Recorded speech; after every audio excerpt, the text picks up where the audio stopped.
El arte siempre ha evolucionado junto con las herramientas que utilizamos. En el ámbito de las artes plásticas, cada avance tecnológico abrió nuevas posibilidades, desde el pincel hasta la cámara fotográfica, transformando la forma de crear y de expresarnos. Hoy estamos frente a un nuevo salto histórico, la inteligencia artificial. Esta tecnología permite a los creadores explorar territorios artísticos que hasta hace poco eran inimaginables. Pero esto nos deja grandes preguntas. ¿Cómo cambia el arte con estas herramientas? ¿Qué lugar ocupa el artista en un proceso donde la tecnología tiene un rol tan activo? Le damos la bienvenida a Código IA. Hoy estamos con Valeria Lepra, licenciada en Artes Visuales y Plásticas y magíster en Educación Artística. Junto a ella abordaremos el tema de cómo la inteligencia artificial está transformando el campo del arte. Bienvenida, Valeria, ¿cómo estás? Bien, muchas gracias por la invitación. Muchas gracias. Valeria, recientemente una obra creada por un robot se vendió por más de $1 millón. Este robot, diseñado por el galerista británico Aidan Meller, fue creado para reflexionar sobre el avance de la tecnología y su legado, y abrió el debate sobre el futuro del arte y la creatividad humana, ya que es el primer robot humanoide capaz de pintar y crear arte de forma autónoma. ¿En qué medida crees que la inteligencia artificial está aportando algo nuevo al proceso creativo de los artistas, más allá de que es una herramienta controlada por el humano? Había unos elementos en esa noticia que a mí me llamaban la atención y me parecen interesantes para desarmar esto, como de qué manera, o sea, qué quiebre puede generar o qué dislocación puede generar en la forma de entender la creación, algo que emula en realidad la creación humana. Y había unas cuestiones ahí, esta idea de reflexionar sobre las tecnologías que se propone que este robot haría con su obra, pero en realidad la obra es un retrato de Alan Turing, que si yo no tengo pistas para decodificar, ni ninguna vía de acceso para comprender qué hay ahí en juego, o sea, si yo no sé quién es Alan Turing, el retrato a mí no me va a decir absolutamente nada. Entonces el retrato por sí y ante sí no es una herramienta que me permita, como objeto, reflexionar sobre el uso de las tecnologías, las relaciones con personas, y entonces ahí hay otro problema. Y en relación a la creación, pensar en el modelo sigue siendo la creación humana. Entonces, ¿cómo puede haber como algo ahí que quiebre o que proponga otra forma, teniendo en cuenta que el modelo es ese, es como crean las personas? Bueno, justamente en 2022 el artista digital estadounidense Jason Allen ganó un concurso de arte con una imagen creada con inteligencia artificial, pero no pudo registrarla como suya ya que fue generada por una computadora y no fue considerada de autoría humana. Esto llevó a que otros usuarios pudieran plagiar la obra. Fenómenos como estos obligan a repensar la autoría, las reglas de autoría humana que protegen a los artistas. Yo lo que considero en esto es que hay una tradición en relación a la autoría y el genio del artista y esta idea del demiurgo creador, y por el otro lado tenemos como esta lógica del derecho de autor. Entonces, digamos, el reconocimiento de la autoría no es una equivalencia entre derechos de autor y reconocimiento de la autoría con lo que supone en términos de reconocer el genio del artista. Los primeros juicios de autor, por derecho de autor, empezaron en el siglo XVIII. Entonces, ahí me parece que cuando este artista propone esto de poder registrar su obra como propia, nos plantea un problema en términos de cómo está pensado el derecho de autor y la creación, y ahí hay como un litigio, hay una cosa que hay que revisar en realidad, porque esto nos pone como sobre nuevos problemas que no estaban previstos en realidad. Lo que hay que hacer es como rediscutir y repensar algunas cosas. Y podemos pensar que estas autorías son autorías colectivas y entonces no es una autoría solamente humana, sino que también en realidad cuando pensamos la creación, nadie puede pensar que crea desde la nada. Siempre crea en el marco de una tradición y en el marco de una cultura. Entonces ahí es como se juegan estas cosas de, bueno, acá es muy claro porque son bases de datos que tienen un montón de archivos e información que en realidad tiene derechos de autor que a veces no se reconocen, pero en realidad es como, bueno, está la carga de la tradición ahí y sabemos de qué provendría, ¿no? Podríamos saber de qué provendría. Pero en realidad, en la vida diaria, cualquier creador o creadora digamos, se reconoce en el campo de la cultura y de ciertos legados culturales que reconoce y que apropia. Para mí, el término de intertextualidad es fundamental para pensar esto. Para pensar también en el campo de la imagen, como siempre hay citas todo el tiempo. No podemos pensar en una creación como, no, bueno, esta es una idea que nada, proviene solo de mí.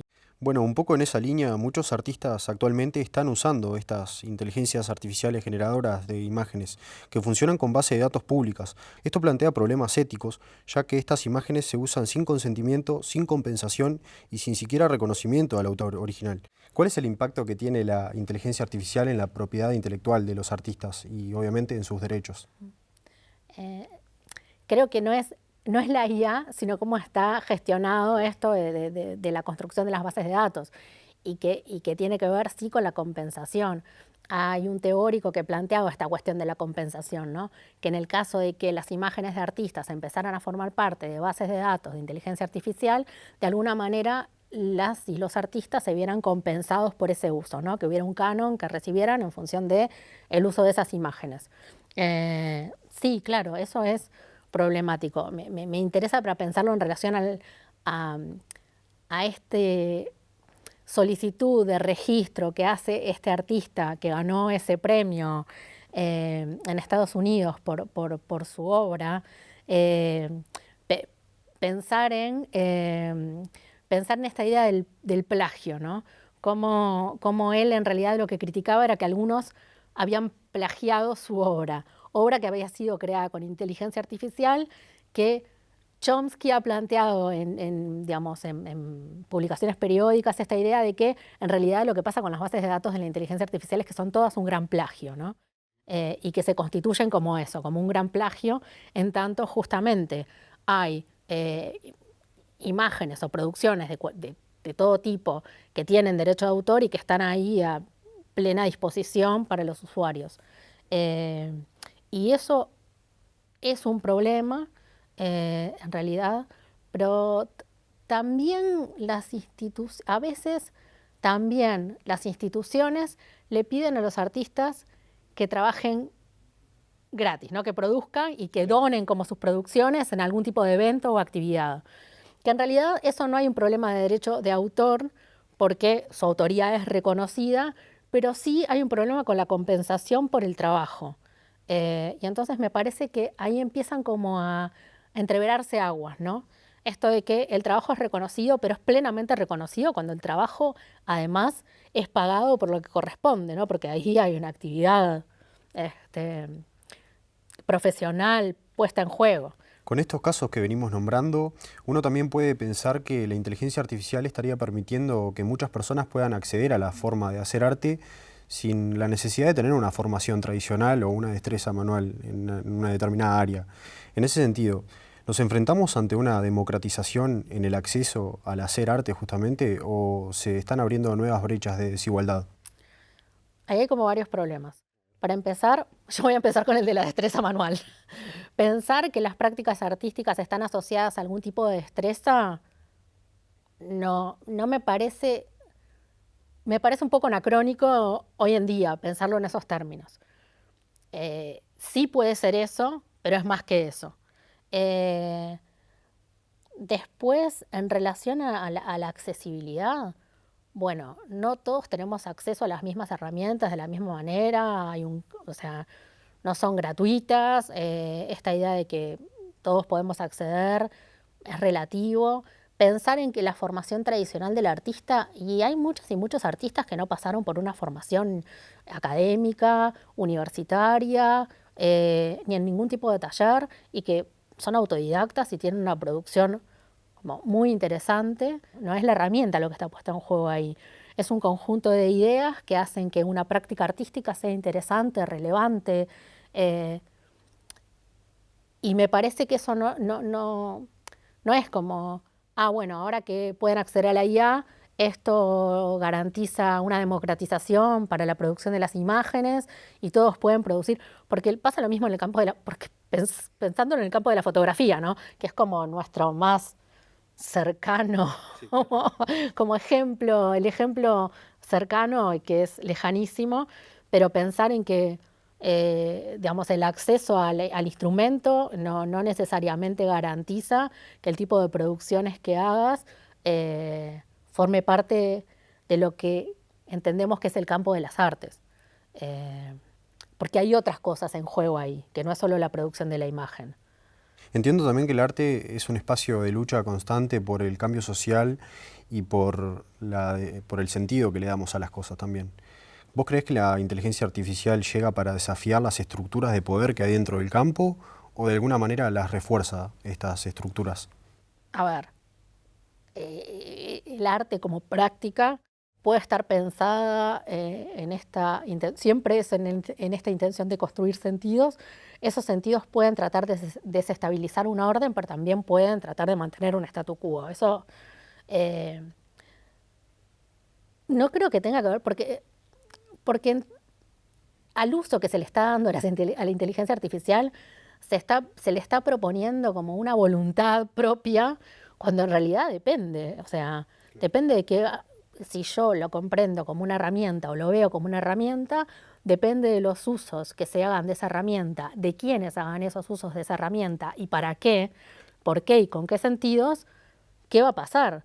Pero en realidad esto de que tenga la posibilidad y la autonomía de ser un instrumento en pro del cambio social o en pro del mantenimiento de ciertas estructuras, en realidad no es como una capacidad de la IA. Tiene que ver con los usos que hacemos de ella como hacemos de cualquier otra herramienta para construir, para crear, para componer y para pensar nuevas miradas sobre el mundo. Claro. Ya para ir cerrando un poco y te llevo por otro lado también, teniendo en cuenta tu rol de docente en la Facultad de Bellas Artes, me gustaría preguntarte si tenés, ¿en qué notas interés a la hora del uso de esta herramienta por parte de tus alumnos? ¿Haces alguna sugerencia? ¿Cuál es la reflexión que haces junto a ellos también? Bueno, este año hemos tenido discusiones interesantes, debates acalorados sobre el uso de la IA con las y los estudiantes. Y en ese sentido hay posiciones encontradas, ¿no? Hay estudiantes que sí creen que es interesante explorar los usos de la inteligencia artificial. Hay estudiantes que le ponen una carga moral a esto, que tiene que ver con esto de, bueno, justamente de la destreza, ¿no? Y del hacer. Bueno, si la IA lo hace, no tiene valor porque lo hace la IA.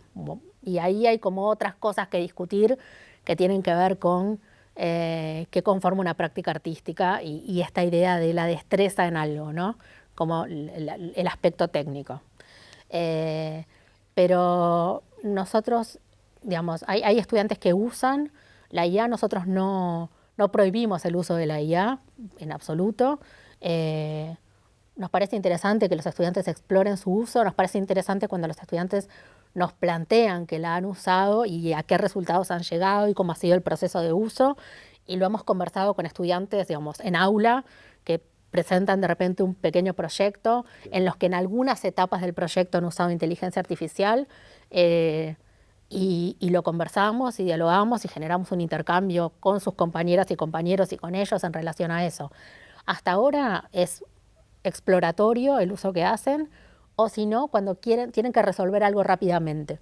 Entonces recurren a la IA para resolver algo rápidamente en alguna etapa del trabajo que están haciendo, o empiezan a explorar sus usos, pero no más que eso todavía. Ha sido como algo muy tímidamente usado. Bueno, Valeria, muchas gracias por acompañarnos hoy. No, muchas gracias por la invitación. Hoy vimos que la expresión artística va más allá de una fotografía o de una pintura.